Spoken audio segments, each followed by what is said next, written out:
So when did they approach you with the Narcissist gimmick? Was that something that they'd already talked about doing before the accident, or was this something they came up with? I'm not sure the timeline. I think after the bodybuilding show they had, we started talking about, as I was recovering from the injury, from a motorcycle wreck, about what we wanted to do. And I'm not sure, it wasn't my idea, but somebody in creative came up with it, and they really decided that would be something really, really good with the mirrors and with my physique, and so I was, that sounds good to me. So we went with it. Definitely was my idea. And your first feud was with Kurt Hennig? My first WrestleMania match was with Kurt. Yeah. My WrestleMania debut, which was shortly after my debut. So what a guy to have a debut match with. Funny, the match, Kurt, I talked about the match where I was all relaxed thinking WrestleMania debut with Mr. Perfect Kurt Hennig, one of the best wrestlers in the business. I got a night off. And so we went over the match a little bit, but I didn't think, I was a little careless, didn't think much about what we talked about. We got in the ring, and I didn't know, I knew Kurt had a reputation of being a ribber, like pull pranks.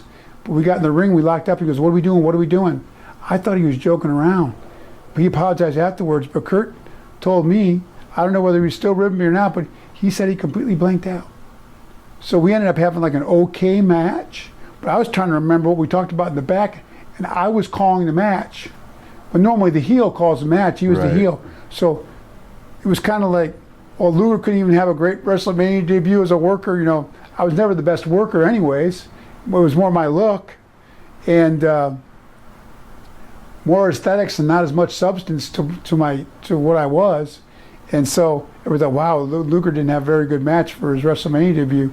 But behind the scenes, I was like, oh my gosh, I was in like a state of panic in the ring. I go, what do you mean? What do we do? And I look back now, it was a funny moment. I didn't think it was funny at the time. I was a nervous wreck, but I had to call the match. I see. And I hadn't really memorized a lot of stuff and what we were doing in there. And Bruce Pritchard told this story that I guess when Kurt would wrestle you on house shows, he would rip some of your tassels off. Oh yeah, well that was Kurt.